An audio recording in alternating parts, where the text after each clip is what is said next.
حالات کے سہمے ہوئے لوگوں کو بتلا دو، حالات کے سہمے ہوئے لوگوں کو بتلا دو،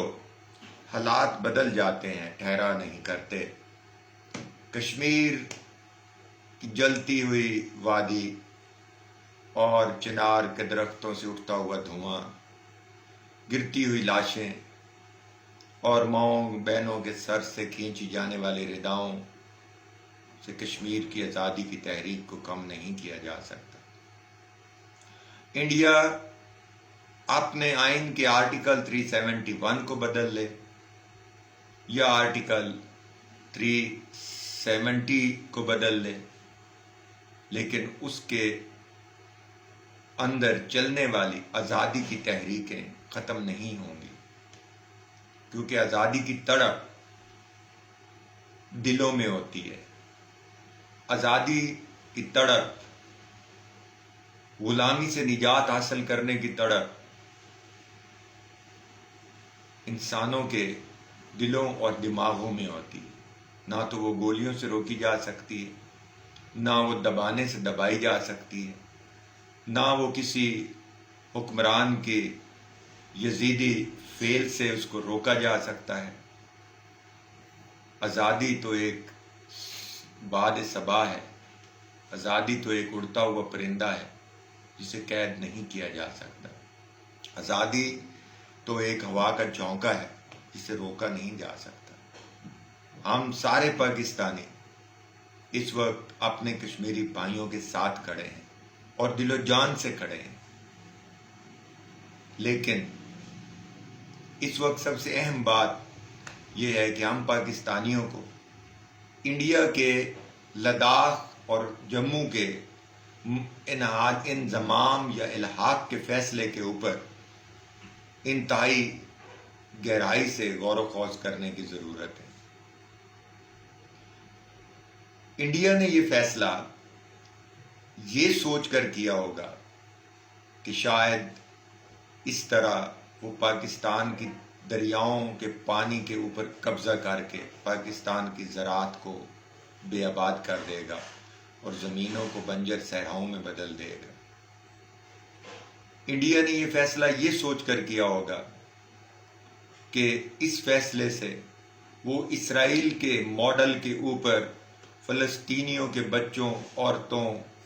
مظلوم بوڑھوں اور پچھلے 3-4 دہائیوں سے چلنے والی تحریک کو کچل ڈالے گا اپنے کلسٹر بمبوں سے، اپنے پیلٹس گن سے، لیکن ایسا ممکن نہیں ہوگا۔ اسرائیل نے اگر انڈیا کو یہ سبق دیا ہے تو اسے بھی یہ یاد رکھنا چاہیے کہ اگر فلسطین کے بچوں کے پتھراؤ سے اسرائیلی فوجی بھاگ کھڑے ہوتے ہیں اور ان سے ڈرتے ہیں تو کشمیری تو ان سے تعداد میں بہت زیادہ ہیں۔ ہمیں یہ بھی سوچنا ہوگا کہ اگر کشمیر میں جنگ اور ظلم و ستم کا بازار گرم ہوا تو لاکھوں نہیں، کروڑوں کی 1-1.5 کروڑ کشمیری جو ہیں ان میں سے کم از کم آدھے مہاجرین اور پناہ گزین کی صورت میں ہمارے پاس بھی آ سکتے ہیں۔ انڈیا نے یہ اندازہ بھی لگا لیا ہوگا کہ پاکستان کی اکانومی اس وقت سٹیبل نہیں ہے تو پاکستان شاید زیادہ عرصے تک جنگ جاری نہیں رکھ سکتا۔ انڈیا نے شاید یہ بھی سوچا ہوگا کہ اگر میں لداخ کو اپنا حصہ بناؤں گا تو چائنا محکومان بارڈر لائن پر اس سے بارگین کی جا سکتی ہے اور چائنا کو سی پیک کا متبادل راستہ اپنی بندرگاہوں سے دیا جا سکتا ہے۔ اس نے یہ بھی غور و خوض کیا ہوگا کہ امریکہ اگر وہاں آ جائے تو چائنا کا راستہ روکا جا سکتا ہے۔ اس نے یہ بھی غور و خوض کیا ہوگا کہ اگر میں اس طرح کروں تو کشمیر کے اندر تحریک آزادی ایک آزاد ملک کشمیر کی طرف جائے گی۔ یہ ساری باتیں پاکستان کے پالیسی میکرز کو، پاکستان کے دانشوروں کو اور پاکستان کے اخبار نویسوں کو، پاکستان کے اینکر پرسنز کو غور سے سوچنی ہوگی۔ اب ہمیں اس کے جواب میں کیا کرنا ہے؟ ہمیں اس کے جواب میں پوری دنیا میں جہاں جہاں انڈیا کی ہائی کمیشن اور ایمبیسیز ہیں وہاں پر موجود پاکستانیوں کو اس کے سامنے کھڑے ہو کر مظاہرہ کرنا ہوگا تاکہ پوری دنیا کو پتہ چل سکے کہ انڈیا نے کتنا گھناؤنا جرم کیا ہے کشمیریوں کی حقوق کے ساتھ۔ ہمیں پوری دنیا کو یہ بتانا ہوگا کہ کشمیر ایک مقبوضہ علاقہ ہے جس پر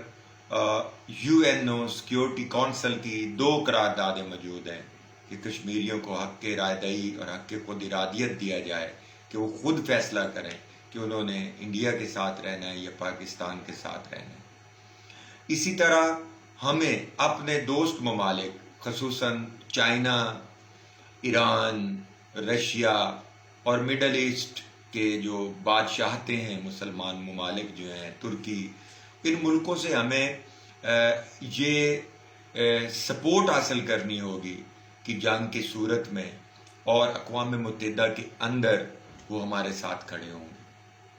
میں جنگ کا نہ کبھی حامی تھا نہ میں حامی ہوں، کیونکہ تمام جنگوں کا حل میز پر نکلتا ہے۔ ہمیں سب سے پہلے سیکیورٹی کونسل میں جانا ہوگا جس کا کل اعلان پاکستان نے کیا۔ سیکیورٹی کونسل میں اس مسئلے کو دوبارہ زندہ کرنا ہوگا اور اس مسئلے پر پوری توانائیاں صرف کرنی ہوں، اور اگر وہاں سے اس مسئلے کا حل نہیں نکلتا تو پھر اور بین الاقوامی فورم کے اوپر اور او آئی سی کے اندر، ایس سی او کے اندر اور ادھر جتنے بھی پیسفل مینز ہیں ان میں جا کر یہ بتانا ہوگا کہ اس فیصلے سے انڈیا نے انڈس واٹر ٹریٹی 1960 کو توڑا،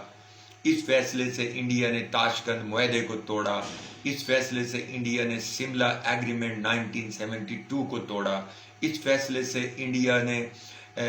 اقوام متحدہ کی قراردادوں کی خلاف ورزی کی۔ اس کے علاوہ انڈیا پوری دنیا کے سامنے اس وقت ننگا ہو چکا ہے کہ اس کی کئی لاکھ فوج کشمیریوں پر انسانی حقوق کی خلاف ورزیوں بلکہ جنگی جرائم میں ملوث ہیں۔ جب ہم یہ ساری چیزیں لوگوں کے سامنے لے آئیں گے تو پھر کشمیر کی آزادی will get a new impetus. And we have to tell the world about the violence, about the terrorism, state terrorism of India. We have to tell the people in the world about the violation of the UN resolution, about the violation of the human rights, about the violation of the agreements that India had signed with Pakistan in 1960, in 1967, in 1972 and onwards, and that Modi has sabotaged all the peace building measures. جب تک ہم یہ نہیں کریں گے اس وقت تک ہم کشمیریوں کا ساتھ نہیں دے رہے۔ آئیں ہم سارے پاکستانی مل کر سوشل میڈیا کے اوپر خصوصی طور پر کشمیر کی آواز کو مؤثر انداز میں اٹھائیں، کیونکہ it's the 5th generation war that we are fighting against India. And India is very strong on the social media, so Pakistani social media must behave, rationally and seriously to respond to the Indians. ہمیں India کے ساتھ الجھنا نہیں ہے، Indian people کے ساتھ، بلکہ ان کو اپنے ساتھ انگیج کرنا ہے تاکہ ہم ہندوستانی حکومت کے غلط فیصلے کو ان کو بتا سکیں اور ان کی حمایت حاصل کر سکیں۔ مجھے یقین ہے کہ ہم سب اپنے کشمیری بھائیوں کی مدد اور حمایت کے لیے آگے آئیں گے اور ان کا ساتھ دیں گے اور پاکستان میں یکجہتی اور اتحاد قائم کریں گے۔ اور مجھے یہ بھی بڑا افسوس ہے کہ حکومت وقت نے اس قومی اتحاد کو قائم کرنے کی بجائے اس کو توڑنے کے لیے مختلف اقدامات کیے جو کہ بالکل غلط ہیں، اور حکومت کو اپوزیشن کو ساتھ لے کر چلنا ہوگا تاکہ کشمیر کے مسئلے کا حل نکالا جا سکے۔ خوش رہیں اور آباد رہیں، کشمیر بنے گا پاکستان انشاءاللہ۔